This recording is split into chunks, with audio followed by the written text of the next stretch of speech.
करेंगे radial nerve को। तो रेडियल नर्व हमारी ब्रेकियल प्लेक्सस की सबसे थिकेस्ट नर्व है और इसकी root value C5 to C8 and T1 होती है। ठीक है, यानी कि ये ventral rami of C5 to C8 and T1 यानी मेजर जो ब्रेकियल प्लेक्सस की रूट है वो सबको कवर करता है।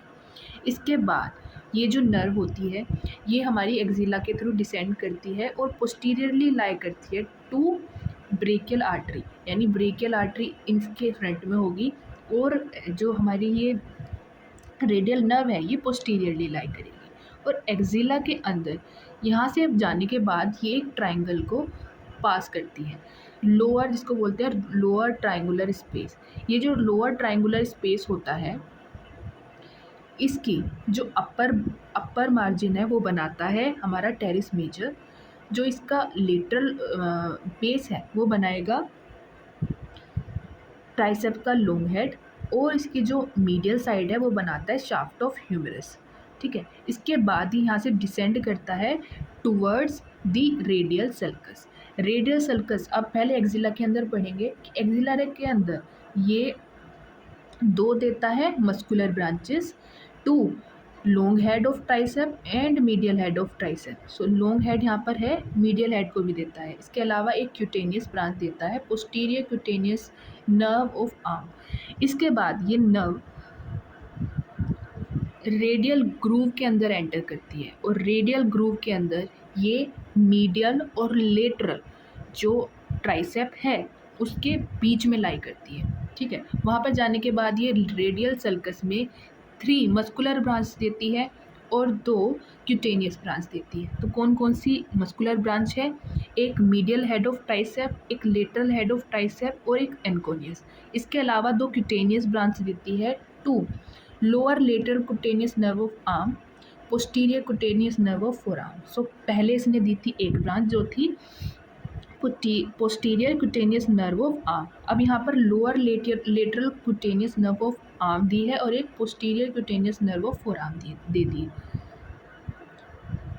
यहाँ से जाने के बाद ये लेटरल इंटरमस्कुलर सेप्टम को पियर्स करती है और आर्म के लेटरल साइड और फ्रंट में आ जाती है और उसके बाद ये ब्रेकियलिस और ब्रेकियोरेडियलिस मसल के बीच में लाई करती है।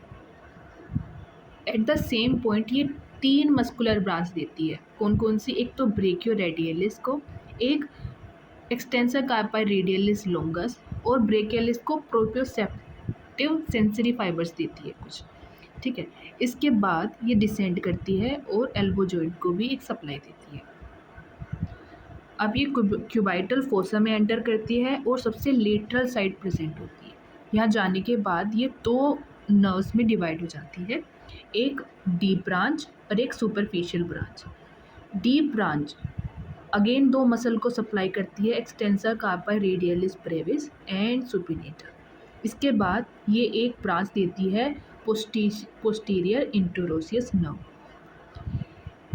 इसके बाद डीप ब्रांच मेजर जितने भी फोरआर्म की मसल्स होती हैं उनको सप्लाई करती है, जैसे कि extensor digitorum, extensor digiti minimi, extensor carpi ulnaris, abductor pollicis longus, यानी ये जो हमारा स्नफ बॉक्स है वहाँ पर थंब को जो सप्लाई करेगी, abductor pollicis longus, extensor pollicis longus और एक्सटेंसर पोलिसिस ब्रेविस और extensor इंडेसिस।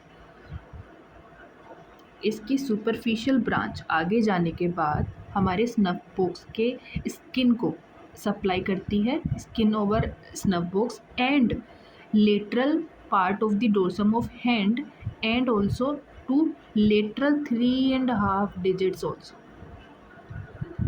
So let's revise it again quickly. तो सबसे पहले हमने देखा कि इसकी root value C5 to C8 and T1 होती है। उसके बाद ये नर्व एक्सिला के अंदर क्या करती है? ब्रेकियल आर्टरी के पोस्टीरियरली लाई करती है और लोअर ट्रायंगुलर स्पेस से पास करती है। वहाँ से जाने के बाद ये रेडियल सर्कस में एंटर करती है। In axilla it give 2 muscular branches and 1 cutaneous branches. इसके बाद ये रेडियल सर्कस में जाती है। रेडियल सर्कस में ये 3 ब्रांचेस देती है और 2 क्यूटेनियस ब्रांचेस देती है। यहाँ से जाने के बाद ये लेटरल इंटरमस्कुलर सेप्टम को पियर्स करती है और पियर्स करने के बाद आर्म के लेटरल साइड में आ जाती है। लेटरल साइड आने के बाद ये वहाँ पर 3 मसल्स को सप्लाई करती है, ब्रेकियोरेडियलिस, extensor कार्पाई radialis longus and brachialis, और एल्बो जॉइंट को एक ब्रांच देती है, और क्यूबाइटल फोसा के अंदर ये सबसे लेटरली लाई करती है और यहाँ पर ये 2 ब्रांचेस में डिवाइड होती है।